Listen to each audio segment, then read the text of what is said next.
Ranthambore children's senior secondary school में की online classes में आपका स्वागत है। सभी स्टूडेंट्स को बहुत बहुत बधाई हो उनकी 10th में अच्छी परसेंटेज बनाने के लिए और 11th में प्रवेश लेने के लिए बहुत बहुत शुभकामनाएं रणथंभौर चिल्ड्रन परिवार की ओर से।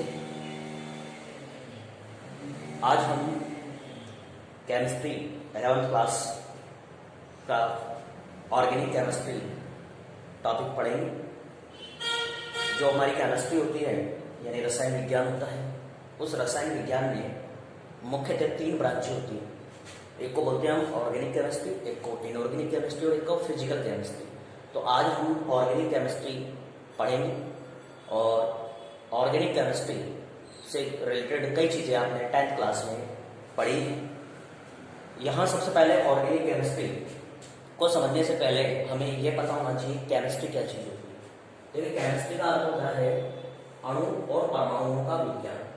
अणु है परमाणुओं का विज्ञान, वो कहलाता है हमारा अणु और परमाणुओं का जो विज्ञान है उसे हम क्या बोलते हैं? रसायन विज्ञान बोलते हैं। अणु और परमाणुओं के विज्ञान को हम क्या बोलते हैं? रसायन विज्ञान बोलते हैं। और इनके जो जनक है, रसायन विज्ञान के जो जनक माने जाते हैं वो लैवोसियर माने जाते हैं। रसायन विज्ञान के जो जनक हैं वो कौन है? रसायन विज्ञान के जनक वो कौन माने जाते हैं? लैवोसियर माने जाते हैं। फादर ऑफ केमिस्ट्री बोला जाए तो वो लैवोसियर हैं। और स्पेशली जो रसायन शास्त्र है, रसायन विज्ञान है, उसमें 3 ब्रांचेज मुख्य होती हैं, ऑर्गेनिक, इनऑर्गेनिक और फिजिकल। आज हम जो पढ़ेंगे वो ऑर्गेनिक केमिस्ट्री पढ़ेंगे। तो देखें ऑर्गेनिक केमिस्ट्री क्या चीज होती है। देखें, ऑर्गेनिक यानी कार्बनिक। कार्बनिक नाम से मतलब है कार्बनिक यानी जिसमें कार्बन या उससे रिलेटेड चीजों का अध्ययन किया जाता है। कार्बनिक का मतलब क्या है? जिसमें कार्बन या कार्बन से बने हुए यौगिकों का अध्ययन किया जाता है, वो कहलाती है हमारी कार्बनिक रसायन। यानी कार्बन और कार्बन से बने हुए यौगिकों का अध्ययन रसायन विज्ञान की जिस शाखा के अंतर्गत किया जाता है उसे हम क्या बोलते हैं? कार्बनिक रसायन बोलते हैं। इसलिए हमें सभी चीजों को समझने से पहले हमें कार्बन की पूरी जो कंप्लीट प्रॉपर्टीज हैं वो हमें पता होनी चाहिए। तो कार्बन की अगर बात करें हम, तो आवर्त सारणी में अगर इसकी स्थिति देखें तो आवर्त सारणी में यानी पीरियोडिक टेबल में आवर्त सारणी में ये वर्ग 14 के अंतर्गत आता है और आवर्त सेकंड के अंतर्गत ये आता है। यानी आवर्त सारणी में इसकी स्थिति कहां पर है? वर्ग 14 में है और आवर्त 2 में है। और इसके अगर परमाणु क्रमांक की बात की जाए तो इसका परमाणु क्रमांक होता है 6। इसका परमाणु क्रमांक कितना होता है? 6 होता है। और इसका परमाणु भार होता है 12। इसका परमाणु भार होता है 12। इस तरह से परमाणु क्रमांक यानी ये कौन से नंबर पे स्थित है? 6 नंबर पे स्थित है। और इसका जो परमाणु भार है, परमाणु भार क्या होता है? इसमें उपस्थित न्यूट्रॉन और प्रोटॉनों का योग होता है वो कितना होता है? 12 होता है, जिसे हम द्रव्यमान संख्या भी बोलते हैं। इसे ही हम क्या बोलते हैं? द्रव्यमान संख्या भी बोलते हैं। यानी द्रव्यमान संख्या बोल दीजिए आप, परमाणु भार बोल दीजिए, एक ही बात है। तो कार्बन आवर्त सारणी में वर्ग 14 में स्थित है, आवर्त 2 में स्थित है, परमाणु क्रमांक 6 है, परमाणु भार 12 है और द्रव्यमान संख्या भी 12 है। अगर इसकी इलेक्ट्रॉनिक विन्यास की बात की जाए, यानी इसमें इलेक्ट्रॉन किस तरह से व्यवस्थित है, तो इलेक्ट्रॉनिक विन्यास होता है इसका 1s2, 2s2 और 2p2। ये इसका इलेक्ट्रॉनिक विन्यास होता है, जिसमें ये जो लास्ट वाला कोश है इसे हम बोलते हैं संयोजी कोश। इसे हम क्या बोलते हैं? संयोजी कोश बोलते हैं। ये संयोजी कोश क्या दर्शाता है कि इसके बाह्यतम कोश में 4 इलेक्ट्रॉन प्रेजेंट हैं। इसके संयोजी कोश में कितने इलेक्ट्रॉन प्रेजेंट है? 4 इलेक्ट्रॉन प्रेजेंट है। इसका मतलब इसके संयोजी कोश में कितने इलेक्ट्रॉन है? 4 इलेक्ट्रॉन प्रेजेंट है। इस तरह से कार्बन की जो संयोजकता होती है वो कितनी होती है? 4 होती है। कार्बन की संयोजकता कितनी होती है? 4 होती है। यानी कार्बन कितने बैलेंस से रखता है? 4 बैलेंस से रखता है। कार्बन कैसे कैसे बना सकता है? या तो 4 को एकल बंध बना ले, चारों के चारों क्या करे वो एक अलग अलग बना ले, या एक सिंगल, दो सिंगल और एक डबल बॉन्ड बना ले, या ऐसा हो सकता है कि एक ट्रिपल और एक सिंगल बॉन्ड बना ले, या दो डबल बॉन्ड भी ये है बना सकता है। यानी ये 4 टाइप से अपनी संयोजकता कंप्लीट कर सकता है। कार्बन की संयोजकता कितनी होती है? 4 होती है, और ये यौगिकों में इस प्रकार से 4 प्रकार से बंध बना सकता है। क्लियर है सब होगा? उसके बाद देखें और गुणों के बारे में देखें इसके, तो और गुणों को देखते हैं। तो कार्बन के 2 प्रमुख ऑक्साइड होते हैं, कार्बन के 2 प्रमुख ऑक्साइड होते हैं, एक होता है CO और एक होती है CO2। ये क्या है? कार्बन के ऑक्साइड है, जिनका नाम है कार्बन मोनोऑक्साइड और कार्बन डाइऑक्साइड। इसके समस्थानिकों की बात की जाए तो इसके समस्थानिक होते हैं 3। कार्बन के जो समस्थानिक होते हैं वो होते हैं 3, कार्बन 12, कार्बन 13 और कार्बन 14। समस्थानिक क्या होते हैं? एक ही परमाणु के या एक ही तत्व के ऐसे परमाणु जिनकी परमाणु संख्या तो समान होती है, लेकिन द्रव्यमान संख्या, ये क्या है? द्रव्यमान संख्या, जिसको हम परमाणु भार बोल रहे हैं। तो एक ही तत्व के ऐसे परमाणु जिनकी परमाणु संख्या तो समान होती है, लेकिन द्रव्यमान संख्या अलग अलग होती है, वो समस्थानिक कहलाते हैं। तो कार्बन के 3 समस्थानिक होते हैं, कार्बन 12, 13 और 14। ये जो कार्बन 14 होता है ये कैसा होता है? रेडियो एक्टिव होता है।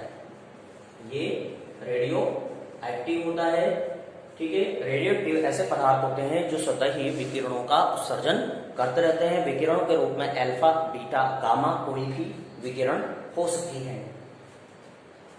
तो कार्बन और उसके यौगिकों का अध्ययन हम रसायन विज्ञान की जिस शाखा के अंतर्गत करते हैं उसे हम बोलते हैं कार्बनिक रसायन। अब यहाँ देखें, इसके अलावा कार्बन जो होता है, कार्बन आपस में जुड़कर इस तरह से लंबी श्रृंखला बना सकता है, वलय बना सकता है, इस तरह से चाहे तो ये वलय बना सकता है, कार्बन सीधी कार्बन श्रृंखला बना सकता है, इस तरह से शाखित बना सकता है, ब्रांचेस निकल सकती है इसमें से, इस तरह से।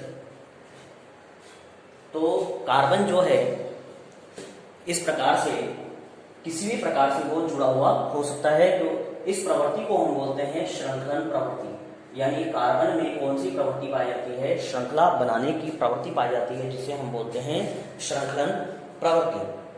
तो कार्बन से बने यौगिकों का अध्ययन रसायन विज्ञान की जिस शाखा के अंतर्गत किया जाता है उसे हम क्या बोलते हैं? कार्बनिक रसायन बोलते हैं, ठीक है। अब बात करते हैं कार्बनिक रसायन की स्टार्टिंग की, यानी इसकी हिस्ट्री की। कार्बनिक रसायन की हिस्ट्री क्या है? तो देखें, सबसे पहले एक साइंटिस्ट आया जिसका नाम था वर्जीनियस। सबसे पहले एक साइंटिस्ट आया जिसका नाम था वर्जीनियस। इस वर्जीनियस का यह मानना था कि कोई भी जो कार्बनिक यौगिक है उसको केवल और केवल हम जैव शक्ति से प्राप्त कर सकते हैं। केवल किससे प्राप्त कर सकते हैं? जैव शक्ति से प्राप्त कर सकते हैं। जैव शक्ति का मतलब है जीव जंतु और पेड़ पौधे, यानी जंतुओं और वनस्पति से हम इसको प्राप्त कर सकते हैं। इसको कार्बनिक यौगिकों को। कार्बनिक यौगिक जो हैं वो केवल किससे प्राप्त होते हैं? हमें जैव शक्ति से ही प्राप्त होते हैं। वर्जीनियस नामक साइंटिस्ट का ये मानना था कि जो भी कार्बनिक पदार्थ हैं, कार्बनिक यौगिक हैं, वो केवल किससे प्राप्त होते हैं? हमें जैव शक्ति यानी जीव जंतु और पेड़ पौधों से ही प्राप्त होते हैं। इसलिए इस सिद्धांत को नाम दिया गया जैव शक्ति सिद्धांत। जैव शक्ति सिद्धांत इसे नाम दिया गया, जिसके अनुसार कार्बनिक यौगिक केवल जीवों और पेड़ पौधों द्वारा ही प्राप्त होते हैं। लेकिन इनके बाद में, इस साइंटिस्ट के बाद में एक और साइंटिस्ट आया, फ्रेडरिक बोहलर। फ्रेडरिक बोहलर ने क्या किया? फ्रेडरिक बोहलर ने यह बताया कि ये जरूरी नहीं है कि कार्बनिक यौगिक केवल जीव जंतु और पेड़ पौधों से ही प्राप्त हो, इन्हें हम प्रयोगशाला में भी बना सकते हैं। इन्हें हम क्या कर सकते हैं? प्रयोगशाला में भी बना सकते हैं। यानी इन्होंने प्रयोगशाला में इनको बनाने की सोची और बनाने में एक चीज और बताया इन्होंने कि किसी भी कार्बनिक यौगिक को हम अकार्बनिक यौगिक से बना सकते हैं। कार्बनिक यौगिक को किससे बना सकते हैं हम? अकार्बनिक यौगिक से भी बना सकते हैं। फ्रेडरिक बॉलर का यह मानना था कि जरूरी नहीं है कि जीव जंतु और पेड़ पौधों से ही हमें कार्बनिक यौगिक प्राप्त हो, बल्कि हम अकार्बनिक यौगिकों से भी कार्बनिक यौगिक का निर्माण कर सकते हैं। इसी श्रेणी में इन्होंने क्या किया, एक अकार्बनिक यौगिक लिया, अमोनियम साइनेट।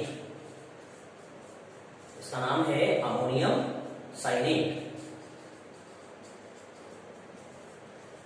इस अमोनियम साइनेट को गर्म करने पर यह चेंज हो गया एक कार्बनिक यौगिक यूरिया में। इसका नाम है यूरिया। तो सबसे पहले फ्रेडरिक बॉलर ने प्रयोगशाला में क्या किया, अकार्बनिक यौगिक अमोनियम साइनेट से पहला कार्बनिक यौगिक यूरिया का संश्लेषण किया। तो क्या हुआ, इस फ्रेडरिक बॉलर के इस सिद्धांत के कारण इस जैव शक्ति सिद्धांत का क्या हो गया, खंडन हो गया। यानी ये जैव शक्ति सिद्धांत पूरी तरह गलत साबित हो गया, क्योंकि फ्रेडरिक बॉलर ने यह बताया कि अकार्बनिक यौगिक से भी कार्बनिक यौगिक का निर्माण हो सकता है। और इसी श्रेणी में इन्होंने अमोनियम साइनेट अकार्बनिक यौगिक से पहला कार्बनिक यौगिक यूरिया का निर्माण किया। तो जो पहला कार्बनिक यौगिक माना जाता है वो माना जाता है यूरिया। पहला कार्बनिक यौगिक कौन सा है हमारा? यूरिया है। ठीक है, पहला कार्बनिक यौगिक जो है वो हमारा है यूरिया। इसी श्रेणी में आगे और साइंटिस्ट आए और उन्होंने कोल्बे नामक साइंटिस्ट ने प्रयोगशाला में एसिटिक अम्ल का संश्लेषण किया। एसिटिक अम्ल CH3COOH को बना लिया। यानी प्रयोगशाला में क्या किया, कोल्बे ने एसिटिक अम्ल का निर्माण कर लिया। और बर्थलोट ने मैथेन गैस बनाई।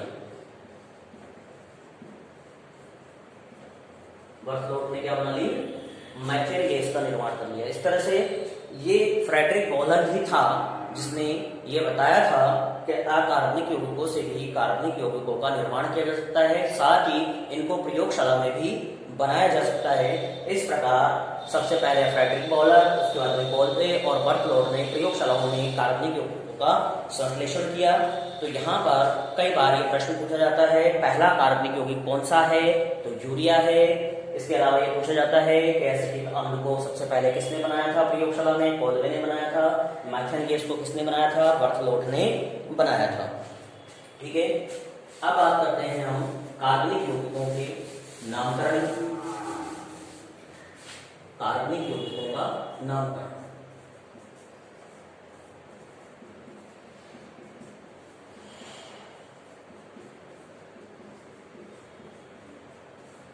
कार्बनिक यौगिकों का नामकरण करेंगे।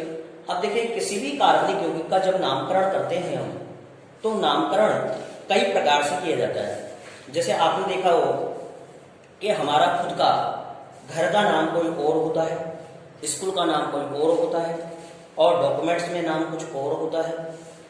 इस तरह से इसके अलावा कुछ हमारे निकनेम होते हैं। तो उसी श्रेणी में जो हमारे कार्बनिक यौगिक हैं उनके नामकरण की भी कई पद्धतियां हैं। 3 स्पेशल पद्धतियां हैं, जिसमें एक पद्धति को बोलते हैं हम रूढ़ पद्धति, एक को बोलते हैं व्युत्पन्न पद्धति,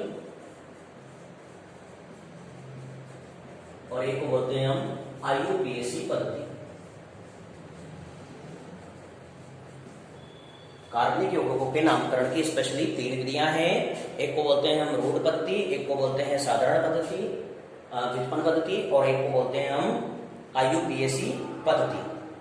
अब देखें, यहाँ पर हमें जो स्पेशली पढ़नी होती है वो IUPAC पद्धति जाननी होती है, क्योंकि हमारे जो अधिकतर नामकरण किए जाते हैं वो IUPAC पद्धति में किए जाते हैं, क्योंकि ये इंटरनेशनल लेवल पर होते हैं, अंतर्राष्ट्रीय लेवल पर होते हैं, और पूरे विश्व में इसी नाम से इस यौगिक को जाना जाता है। ये 2 पद्धतियां जो शेष बच रही हैं, ये हमारे जनरल नामों की तरह है। जैसे घर पर हमें किसी भी नाम से पुकारा जाता है, लेकिन हमें स्कूल में और समाज के बीच में जो नाम से पहचाना जाएगा वो कौन सा है? हमारा IUPAC है। इसलिए ध्यान रखना है, स्पेशल जो नाम है वो IUPAC नाम है, जिस नाम से हमें पूरा वर्ल्ड जानेगा। जैसे आप देखते हैं किसी व्यक्ति का नाम मान लो आकाश है, तो स्कूल में उसको आकाश नाम से जाना जाता है, लेकिन घर पे मान लो हो सकता है उसका कोई और नाम हो, स्कूल पे मान लो गोलू, पप्पू या और कोई दूसरा नाम दिया गया हो उसे, तो वो उस नाम से अगर उसको स्कूल में बुलाया जाएगा तो कोई उसको नहीं पहचानेगा, कोई उसको नहीं जानेगा। लेकिन अगर आकाश नाम से बुलाया जाएगा उसे तो आसानी से सभी उसे पहचान लेंगे। तो क्या हुआ, वर्ल्ड में यानी बड़े लेवल पर उसे किस नाम से जाना जाता है, तो उसके लिए कुछ रूल्स बनाए हुए हैं। वो किसने बनाए हैं, IUPAC द्वारा बनाए गए हैं। तो हम बात करेंगे IUPAC पद्धति की। सबसे पहले बात करें हम IUPAC पद्धति में, IUPAC का अर्थ क्या है। आपने 10th क्लास में भली भांति इसको सीखा है। IUPAC की फुल फॉर्म क्या होती है। IUPAC जो है, IUPAC में I का मतलब क्या है, P का मतलब क्या है, ये सभी को पता होना चाहिए। अगर नहीं है तो इसे नोट करेंगे सब। IUPAC और C। इसमें जो I है, I का मतलब होता है इंटरनेशनल। I का मतलब क्या है, इंटरनेशनल। इंटरनेशनल। U का मतलब है यूनियन। U का मतलब क्या है, यूनियन। उसके बाद में P का मतलब है प्योर, ठीक है। A का मतलब है अप्लाइड और C का मतलब है chemistry.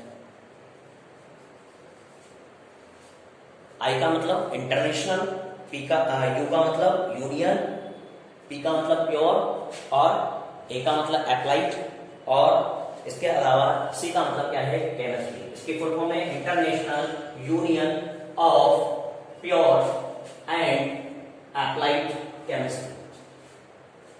International union of pure and applied chemistry इसकी फुल फॉर्म है। एक चीज और है यहां पर कि जो 1892 था, 1892, इसमें नामकरण के लिए अंतर्राष्ट्रीय स्तर पर जिनेवा में एक समिति बनाई गई। अंतर्राष्ट्रीय समिति का गठन किया गया। कहां पर किया गया, जिनेवा में। जो कार्बनिक यौगिक है उनके नामकरण के लिए सबसे पहले जिनेवा में अंतर्राष्ट्रीय समिति का गठन किया गया, 1892 में किया गया और इस योजना को नाम दिया गया जिनेवा पद्धति या IUPAC पद्धति। तो IUPAC पद्धति जो स्टार्ट हुई वो कब हुई, 1892 में। IUPAC पद्धति जो आई है वो कब आई है, 1892 में आई है और जिनेवा में होने के कारण इसका दूसरा नाम पड़ गया जिनेवा पद्धति।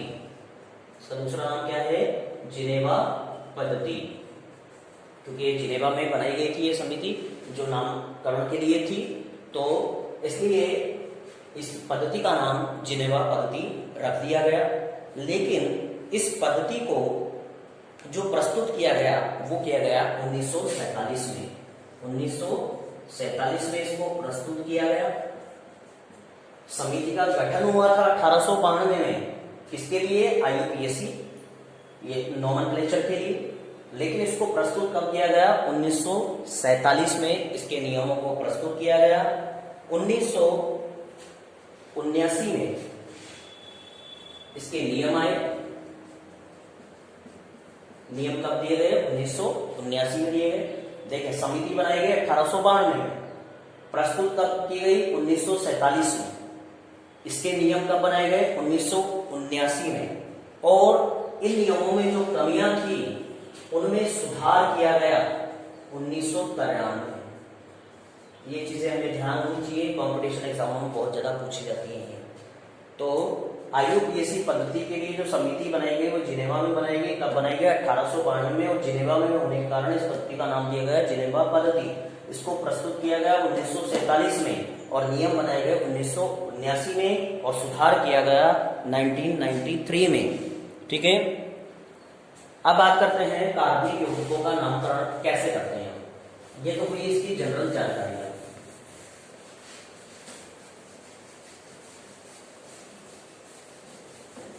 इसकी जनरल प्रॉपर्टीज हैं, जनरल जानकारियां हैं, इंट्रोडक्शन है एक तरह से, ये इंट्रोडक्शन हमने दिया है इसका IUPAC पद्धति का। अब हम बात करेंगे कार्बनिक यौगिकों के नामकरण के लिए।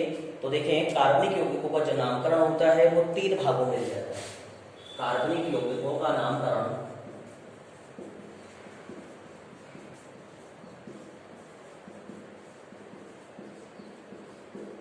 3 भागों में लिखा जाता है। कितने भागों में लिखेंगे हम?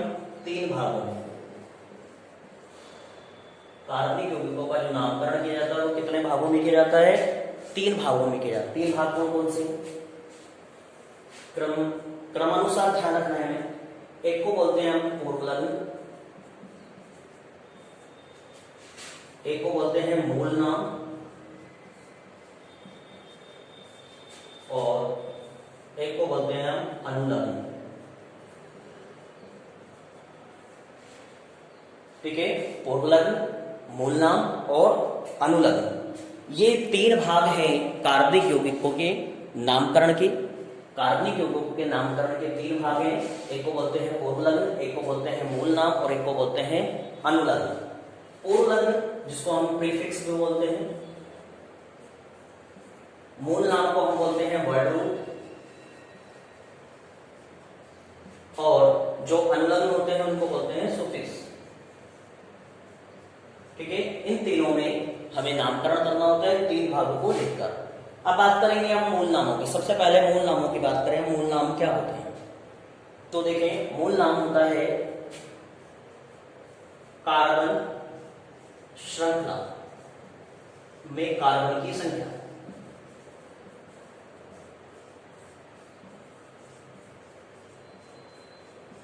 का नाम।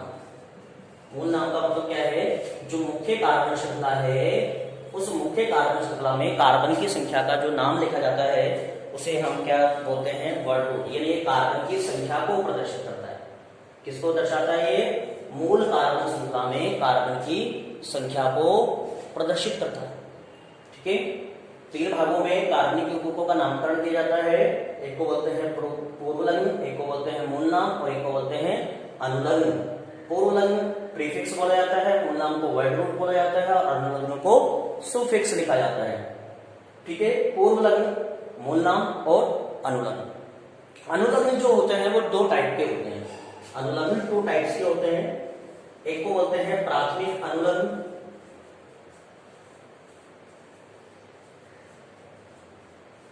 और एक को बोलते हैं द्वितीयक अनुलग्न।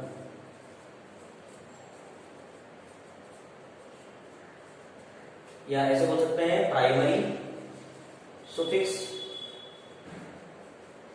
और सेकेंडरी सुफिक्स।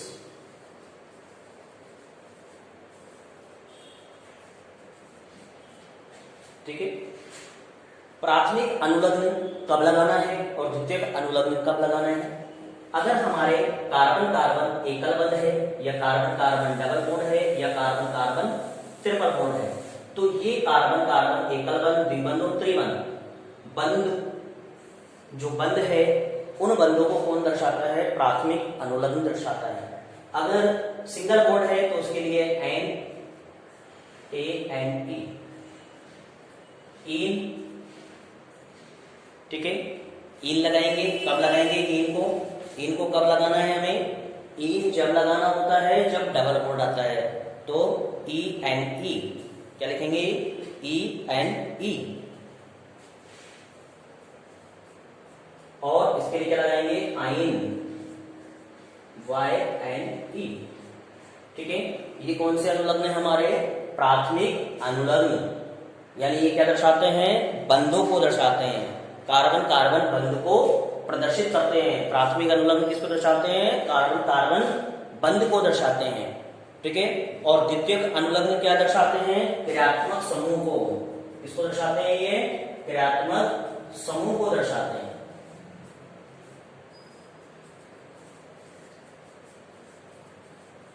ये किसको दर्शाएंगे? क्रियात्मक समूह को। द्वितीयक अनुलग्न किसको दर्शाते हैं? क्रियात्मक समूह को दर्शाते हैं। और प्राथमिक अनुलग्न किसको दर्शाते हैं? कार्बन कार्बन के बंध को दर्शाते हैं। यानी कार्बन कार्बन के बीच में कौन सा बंध है उसे कौन दर्शाएगा, प्राथमिक अनुलग्न दर्शाएगा, और द्वितीय अनुलग्न या सेकेंडरी सुफिक्स को दर्शाएगा, क्रियात्मक समूह को दर्शाएगा। वर्ड रूट क्या दर्शाएंगे, मुख्य कार्बन श्रृंखला में कितने कार्बन प्रेजेंट है।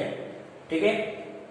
पूर्वलग्न, पूर्वलग्न एक तरह से क्रियात्मक समूह का ही एक भाग है जो मुख्य श्रृंखला में काउंट नहीं किए जाते हैं और कोई विशेषता नहीं बताते हैं, यानी ऐसे परमाणु या परमाणुओं के समूह जिन्हें क्रियात्मक समूह में शामिल नहीं किया गया है वो होते हैं हमारे पूर्वलग्न। पूर्वलग्न के रूप में हम काम में लेते हैं fluorine, chlorine, bromine, iodine, nitro, ये होती है हमारे। इसके लिए हम लेते हैं fluoro, chloro, bromo, iodo, nitro, methyl, इसके अलावा है एथिल, मैथोक्सी,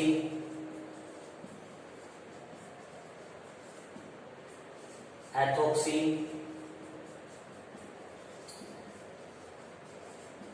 ठीक है। ये हमारे होते हैं पूर्वलग्न। पूर्वलग्न होने में तो परमाणु या परमाणु का समूह है, लेकिन ये मुख्य श्रृंखला में काउंट नहीं होते हैं और ये कोई स्पेशल क्रियात्मक समूह में शामिल नहीं किए गए हैं। तो प्रीफिक्स जो है वो हमेशा नाम के पहले लिखना है, वर्ड रूट फिर लिखना है, और अनुलग्न यानी सबसे पहले पूर्वलग्न को लिखना होता है, फिर मूल नाम को लिखना होता है, फिर अनुलग्नों को लिखना होता है। ये कुछ रूपरेखा हमारी है किसी कार्बनिक यौगिक के नामकरण की, यानी कार्बनिक यौगिक का नामकरण 3 भागों में लिखा जाता है, एक पूर्वलग्न, वर्ड रूट और सुफिक्स, यानी प्रीफिक्स, वर्ड रूट और सुफिक्स, इस क्रम में इसको लिखना होता है। सबसे पहले पूर्वलग्न को लिखा जाता है, फिर मूल नाम को लिखा जाता है, फिर अनुलग्न को लिखा जाता है। पूर्वलग्न के रूप में ये हो सकते हैं, मूल नाम मुख्य कार्बन श्रृंखला में कार्बन की संख्या को दर्शाते हैं। अनुलग्न 2 प्रकार के होते हैं, प्राथमिक और द्वितीय। प्राथमिक अनुलग्न दर्शाते हैं कार्बन कार्बन बंध को, और द्वितीय अनुलग्न बताते हैं क्रियात्मक समूह को। तो आज के लिए इतना ही। शेष अगली क्लास में, अगले लेक्चर में हम इसको आगे विस्तार से बताएंगे कि प्राथमिक अनुलग्न को कब यूज करना है, द्वितीय अनुलग्न कब यूज करना है, मूल नाम क्या होते हैं, कार्बन श्रृंखला का नामकरण कैसे करते हैं, प्रीफिक्स को कैसे सेट करते हैं, ये सब चीजें हम अगली क्लास में अध्ययन करेंगे।